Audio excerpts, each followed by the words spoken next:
आज के जो रेसिपी लाई हूँ बहुत ही अमेजिंग। ना कोई गुड़ है, ना कोई मिश्री और ना कोई चीनी है।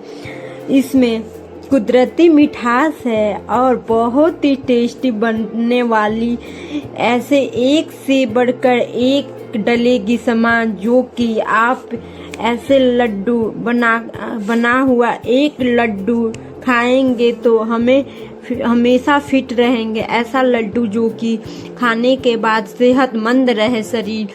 चलिए आज आप लोगों को साथ शेयर करती हूँ। हेलो दोस्तों, द डुगु 21 में आप सभी को स्वागत है। आज मैं आप लोगों के लिए लाई हूँ बहुत ही हेल्दी मंद लड्डू। मैं ली हूँ ड्राई फ्रूट, सूखा हुआ ड्राई फ्रूट ली हूँ। अब उसे चॉप कर लेंगे, यानी छोटे छोटे टुकड़े में काट लेंगे, या तो आप मिक्सी जार में डालकर दरदरा कूट ले, मतलब पीस लेंगे। अब लेंगे सूखा हुआ खजूर, मिठास के लिए इसे यूज करेंगे। यही मिठास लाएगा लड्डू में, जो कि इसे बीज इसमें का सारा निकाल लेंगे। और आप चाहे तो इसे छोटे छोटे चॉप से काट लेंगे, या तो आप मिक्सर के जार में डालकर इसे पीस लेंगे। हम तो मिक्सर के ही जार में डालकर पीस रही हूँ। कुछ इस तरीके से डालकर पीस लेंगे। 2 से 3 बार चलाएंगे तो कुछ इस तरीके से पिस जाएगा सारा। अब इसे देखिए सारे ड्राई फ्रूट भी छोटे छोटे टुकड़े में चॉप कर लिए, नहीं काट ली हूँ। अब एक कढ़ाई लेंगे, गैस ऑन करके कढ़ाई रखेंगे, उसमें 1 बड़ा चम्मच घी डालेंगे।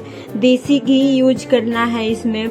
और इसमें घी डालकर गोंद जो रखी थी साइड में, एक छोटा कप गोंद था, उसे भून लेंगे। हाई फ्लेम पे गोंद को भूनना है, लो फ्लेम पे गोंद नहीं फूटता है। तो कुछ इस तरीके से हम हाई फ्लेम पे गोंद भुनेंगे। देखिए कितना अच्छा से गोंद फूल गया है, यानी फूट गया है। अब इसे निकाल लेंगे। अब इससे ज़्यादा भुनेंगे तो जल जाएगा गोंद, तो गोंद को निकाल लेंगे कुछ इस तरीके से। अब ड्राई फ्रूट कटा हुआ सारा डालकर, और इसमें जो घी बचा हुआ था उसी घी में ही हमें फ्राई करना, यानी इसे भी भूनना है हल्का हल्का। इसे लो टू मीडियम आंच पर ही ड्राई फ्रूट को भूनेंगे, नहीं तो हाई फ्लेम पे भूनने से ड्राई फ्रूट जल जाती है, जल्दी से ही ड्राई फ्रूट भून जाता है। तो कुछ इस तरीके से ड्राई फ्रूट को मैं रोस्टेड कर रही हूँ, यानी भून रही हूँ। अब इसमें डालेंगे खसखस 1 चम्मच बड़ा, और इसके साथ ही डालेंगे 1 चम्मच बड़ा तिल है, सफ़ेद तिल, इसे भी डाल लेंगे।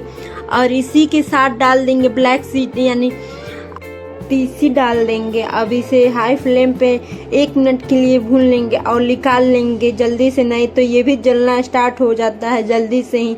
तो कुछ इस तरीके से निकाल लेंगे। अब उसी कढ़ाई में हम डाल लेंगे खजूर कट भुना, यानी पिसा हुआ खजूर को डालकर भून लेंगे। कुछ इस तरीके से लो फ्लेम पे भूनना है। देखिए कुछ इस तरीके से हल्का हल्का, मतलब पिघल जाए, यानी मुलायम हो जाए, तो उसे भी निकाल लेंगे। हम गैस ऑफ करके निकाल लेंगे। जिस प्लेट में ड्राई फ्रूट निकाले थे उसी प्लेट में ही निकाल लेंगे। और देखिए गोंद भी अच्छे से ठंडा हो गया है। अभी इसे दरदरा कूट लेंगे, या तो मिक्सर के जार में डालकर आप पीस सकते हैं। मैं इसी से कूट लूँगी, फूला हुआ है तो जल्दी कूट जाता है। तो आप चाहे तो कटोरी से भी आप, या तो गिलास से भी कूट सकते हैं। कुछ इस तरीके से कूट लेना, ज़्यादा नहीं पीसना है। तो कुछ इस तरीके से देखिए हो गया है। अब ज़्यादा इसे कूटेंगे तो ज़्यादा मुलायम हो जाएगा, यानी ज़्यादा छोटे छोटे में हो जाएगा। तो कुछ इस तरीके से लड्डू में डलता है। अब उसे ड्राई फ्रूट भुना हुआ में उसी में मिक्स कर लेंगे। ऊपर से डालेंगे किशमिश को भी अच्छे से डालकर मिला लेंगे। कुछ इस तरीके से हल्के हाथ से ही मिलाना है। और आप इसे सर्दियों में डेली 1 खाएंगे तो सर दर्द, कमर दर्द हमेशा ये ख़त्म हो जाएगा। और सबसे सेहतमंद लड्डू इससे माना जाता है। और इसमें भर भर के ड्राई फ्रूट डला हुआ है। ऐसे तो हम लोग ड्राई फ्रूट खा लेते हैं सूखा हुआ, कुछ इस तरीके से खाएंगे तो शरीर में तो लगता ही है, और बहुत ही टेस्टी बनता है। इसे बच्चे भी बहुत पसंद से खाएंगे। ऐसे लड्डू बना कर देंगे तो बच्चे खुशी से खाएंगे, और ऐसे ड्राई फ्रूट सूखा हुआ देंगे तो वो अच्छे से नहीं खाते हैं। तो आप लोग भी इसे ही बनाइए और खाइए। लाइक शेयर सब्सक्राइब करना मत भूलिएगा। पसंद आए तो सेव भी कर लीजिएगा, और लाइक करना तो बिल्कुल मत भूलिए। और कमेंट में बताइएगा कैसे बनाई हूँ मैं। तो आप लोग को पसंद आए तो इसे ज़रूर बनाकर एक बार ऐसा लड्डू खाइए और बच्चों को भी खिलाइएगा।